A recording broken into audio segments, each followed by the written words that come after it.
Hello friends, मैं CM Puneet आप सबका स्वागत करता हूं आपके अपने चैनल टैक्स गपशप में। आज की इस वीडियो में हम मेनली डिस्कस करेंगे दो ऐसे पॉइंट में जिसमें काफी लोगों को जो है क्वेरी रेज हो रही है। जिसमें हम पहले बात करेंगे application for the revocation of cancellation के बारे में, और उसके बाद हम देखेंगे कि हमें जो एमनेस्टी स्कीम का जो बेनिफिट दिया गया है 43rd जीएसटी काउंसिल मीटिंग में, जो कि 28 मई 2021 को करी गई थी, उसमें जो बेनिफिट दिया गया है वो हमें क्यों नहीं मिल पा रहा है। हो सकता है आपको अभी किसी केसेस में ये दो प्रॉब्लम्स जो है नहीं आ रही हो, बट हो सकता है आगे जो है आपके किसी केस में ऐसी ऐसी प्रॉब्लम्स निकल के आए। तो आप इस वीडियो में लास्ट तक बने रहिएगा, क्योंकि जो प्रॉब्लम है प्रैक्टिकल प्रॉब्लम्स हैं, तो इसको जानना बहुत जरूरी है, क्योंकि ये जब प्रैक्टिकली हम इसको कर रहे हैं तो वहां पे जो है प्रॉब्लम क्रिएट हो रही है। सबसे पहले हम बात करेंगे application for the cancellation of revocation के बारे में, जहां पे टाइम पीरियड जो एक्सटेंड किया गया है उसके रिगार्डिंग क्लैरिफिकेशन के तहत 31 मई 2021 को जो है जीएसटी पोर्टल में अपने न्यूज एंड अपडेट सेक्शन में जो है इसके बारे में क्लैरिफाई किया गया। देखते हैं क्या क्लैरिफिकेशन दी गई है और किस तरीके से उस क्लैरिफिकेशन का यूज करते हुए जो है हमें आगे बढ़ना होगा। तो इसके लिए मैं आपके साथ पहले शेयर करता हूं कि क्या क्लैरिफिकेशन जो है पोर्टल हमें देता है इसके रिगार्डिंग। तो इसके रिगार्डिंग जो है 31 मई 2021 का जो है न्यूज एंड अपडेट सेक्शन कहता है extension of the due date for application for the revocation of cancellation of registration in view of the decision of the GST council taken in 43rd council meeting dated 28 May 2021, जो कि 28 May 2021 को 43rd GST council meeting हुई थी। हमने इसको detail में discussion किया था। आप जो है इस बहुत ही लंबी डिस्कशन हुई थी, क्योंकि इसमें काफी सारे फैक्टर्स हमने कवर अप करे थे, ताकि इसको लास्ट में हमने समराइज भी किया था। अगर आपने वो वीडियो रेफर नहीं करी है तो इस वीडियो के लास्ट में जो है उसका लिंक डाल दिया गया है, प्लीज उसको रेफर कीजिएगा। आपको जो है कंप्लीट जो है उसका कंक्लूजन पार्ट मिल जाएगा और फर्दर कोई क्वेरी नहीं बचेगी।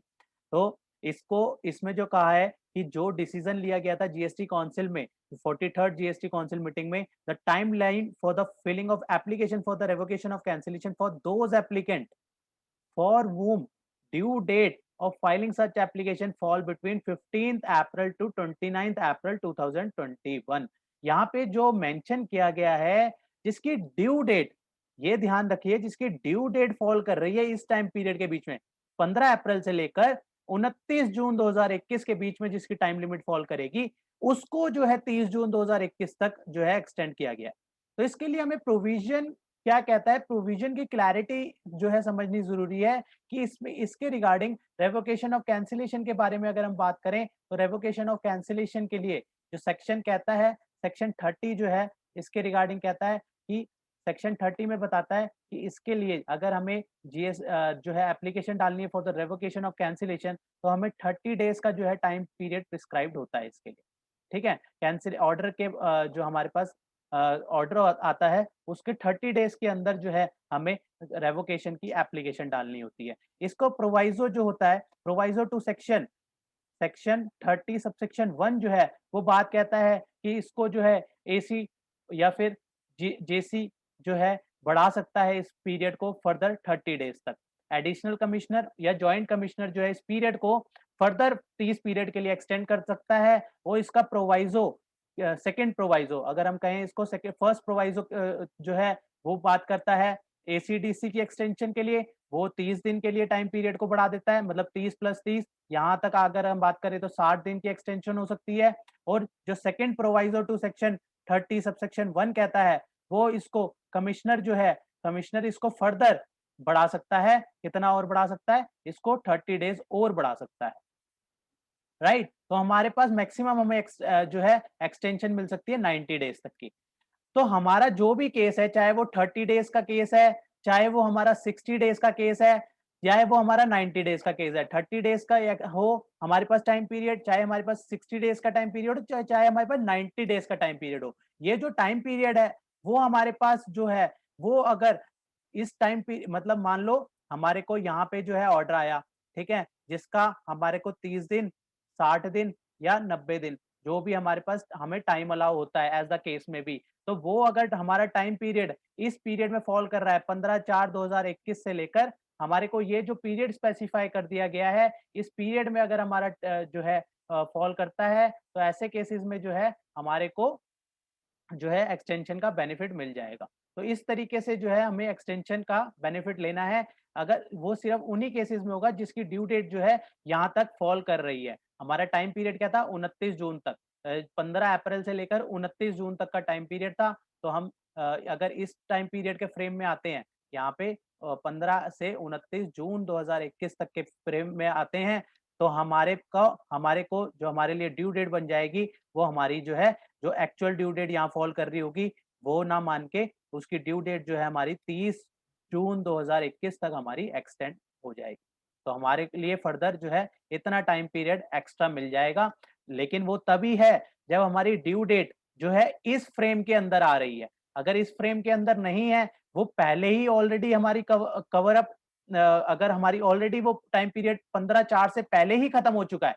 अगर हमारे पास 30 दिन का टाइम, 60 दिन का टाइम या 90 दिन का टाइम, जो भी हमें टाइम अलाउड था, वो 15 अप्रैल से पहले ही खत्म हो चुका है, तो हमारे को इसका कोई भी बेनिफिट नहीं है। ये पीरियड, ये जरूर आप ध्यान रखिए, क्योंकि इसके रिगार्डिंग जो क्वेरी आ रही है ना, क्या हम रेवोकेशन डाल सकते हैं, वो जो पीरियड लोग मेंशन कर रहे हैं, वो पुराना पुराना पीरियड मेंशन कर रहे हैं, तो वहां पे हमें कोई भी बेनिफिट नहीं मिलेगा। इसलिए इसको विद एग्जांपल डिटेल में बता दिया कि वो तभी मिलेगा, आप अपने कैंसिलेशन ऑर्डर के डेट चेक कीजिए कि आपको उसमें डेट क्या है। जो आपकी डेट है उसमें टाइम पीरियड स्पेसिफाइड है कि कब तक आपको जो है इसका रिप्लाई करना है। अगर वो रिप्लाई जो है इस पीरियड के अंदर फॉल करता है, तो ही आपको इसका बेनिफिट है, अदरवाइज कोई बेनिफिट नहीं है। इसके लिए ये टाइम पीरियड जो है सिर्फ उसी केसेस में है जहां पे हमारी जो ड्यू डेट है वो इस पीरियड के अंदर फॉल कर रही है, तो हम रेवोकेशन के लिए बेनिफिट ले सकते हैं। तो बल्ले बल्ले, अदरवाइज इसमें जो डेट एक्सटेंड करी गई है, इसका कोई भी अदरवाइज बेनिफिट नहीं है।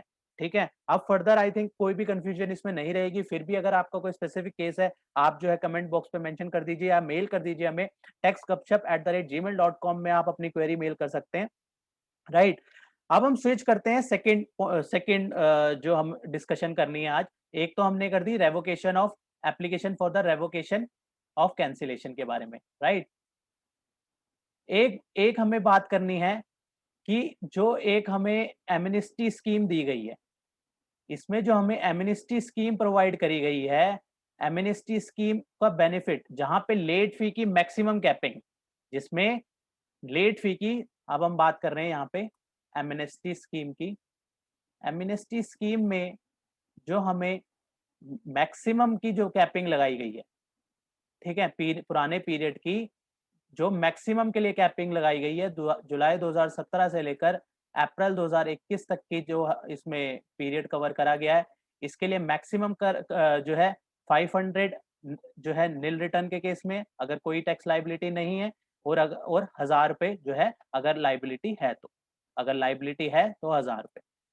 ठीक है, इसमें साथ में ये भी डाला गया था कि ये बेनिफिट लेने के लिए जो हमें टाइम पीरियड प्रिस्क्राइब किया गया है, वो 1 जून 2020 से लेकर 31/8/2021 तक का टाइम पीरियड जो है, 3 महीने हमें मिल रहे हैं। इस 3 महीने के अंदर जो है हमें रिटर्न, जो हमारी जो भी पेंडिंग रिटर्न होगी, स्टार्टिंग से जुलाई 2017 से लेकर अप्रैल 2021 तक जो भी हमारी पेंडिंग रिटर्न्स होगी, वो हमें फाइल करनी होगी। यहाँ पे जो रिटर्न कवर करी है वो सिर्फ 3B कवर करी है, ये भी हमने डिटेल में डिस्कशन करी थी। यहाँ पे सिर्फ 3B को कवर अप किया गया है, यहाँ पे और रिटर्न नहीं है यहाँ पे। तो अगर वो इस पीरियड के बीच में फाइल करेंगे, तो ही हमें उसका बेनिफिट मिलेगा। हमारी जो मैक्सिमम लिमिट है, जो कि पहले 10,000 थी, ठीक है, 10,000 रुपए, मतलब CGST SGST 5,000 मिला के 10,000 थी, इसको जो है खत्म करके दिया गया, और हमारी सिर्फ 500 रुपए और 1000 रुपए पे ही रिस्ट्रिक्ट हो जाएगी।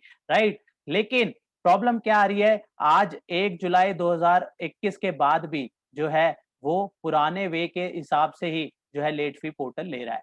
तो इस बात को समझना होगा कि ठीक है, हमने 1 जून 2021 तक का जो हम वेट करेंगे, करा है हमने 2-3 दिन का, उसके बाद आज जब हम इसको प्रोसेस करने जा रहे हैं, तो वो पुरानी के अकॉर्डिंग ही लेट फी ले रहा है। तो यार हमें समझना होगा कि अभी ये जो हमारी प्रेस रिलीज है, इसको जो है प्रेस रिलीज को नोटिफाई किया जाएगा, और इसके अकॉर्डिंग जो है पोर्टल में भी चेंजेस किए जाएंगे। इसके रिगार्डिंग नोटिफिकेशन इशू होनी है, अभी नोटिफिकेशन इशू नहीं हुई है और इसके रिगार्डिंग चेंजेस भी होंगे पोर्टल पे। जब पोर्टल पे चेंजेस हो जाएंगे तो जाके हमारा पोर्टल जो है इस 43rd जीएसटी काउंसिल मीटिंग में जो चेंजेस करे गए हैं उसके हिसाब से एक्ट करेगा। ठीक है, टिल देन हमें वेट ही करना होगा। टिल देन हमें हमारे पास हम सिर्फ अपनी कंप्यूटेशन रिवाइज कर सकते हैं, हमारी क्या टैक्स लाइबिलिटी बनेगी वो सब रिवाइज करके हम अपना मटेरियल तैयार कर सकते हैं। लेकिन टिल देन जब तक ये चेंजेस पोर्टल पे नहीं हो जाते हमको वेट करना होगा। इसलिए जो क्वेरी इस तरीके इसके रिगार्डिंग में थी कि 3B पे अभी भी जो लेट फी है वो प्रीवियस के कैपिंग के हिसाब से दिखा रहा है, मतलब 10,000 के हिसाब से दिखा रहा है। तो उसके लिए आंसर है कि यू हैव टू वेट, अभी वेट करना पड़ेगा। और जो है कुछ टाइम पे ये जब नोटिफाई हो जाएंगी, पोर्टल में चेंजेस हो जाएंगे तो फिर उसको जाके हम प्रोसेस कर पाएंगे और इस एमनेस्टी स्कीम जो हमें बेनिफिट मिला है, हम इसको कह सकते हैं एमनेस्टी स्कीम विदाउट आईटीसी का जो हमें बेनिफिट मिला है उसको अवेल कर सकते हैं। विद आईटीसी और विदाउट आईटीसी का क्या डिफरेंस होता है ये हमने ऑलरेडी जो है चैनल में इसके ऊपर हम वीडियो ला चुके हैं कि एमनेस्टी स्कीम अगर विद आईटीसी आती तो वो जो है टैक्स पेयर के लिए ज्यादा फायदेमंद होती, क्योंकि उसमें बहुत सारा जो काफी ज्यादा फायदा होता है उसमें। लेकिन ये जो एमनेस्टी स्कीम है उसमें उतनी राहत नहीं होती। जो कंपैरिजन है हमने ऑलरेडी उस वीडियो में डिस्कस किया हुआ है। अगर आप उस कंपैरिजन को समझना चाहें तो आप वहां से वीडियो रेफर कर सकते हैं। तो तो इसी के साथ आज की डिस्कशन को क्लोज करते हैं। मिलते हैं फिर नेक्स्ट वीडियो में नेक्स्ट टॉपिक के साथ। टिल देन बाय बाय, जय हिंद जय भारत। होप आपको ये इन्फॉर्मेशन पसंद आई होगी, तो इसे लाइक कीजिए, शेयर कीजिए। रेगुलर अपडेट्स के लिए आप हमारे चैनल को सब्सक्राइब करें। नोटिफिकेशन बेल आइकन को प्रेस करना ना भूलें, ताकि जैसे ही नया अपडेट डालें आपको वो इमीडिएटली मिल जाए। Thanks for watching.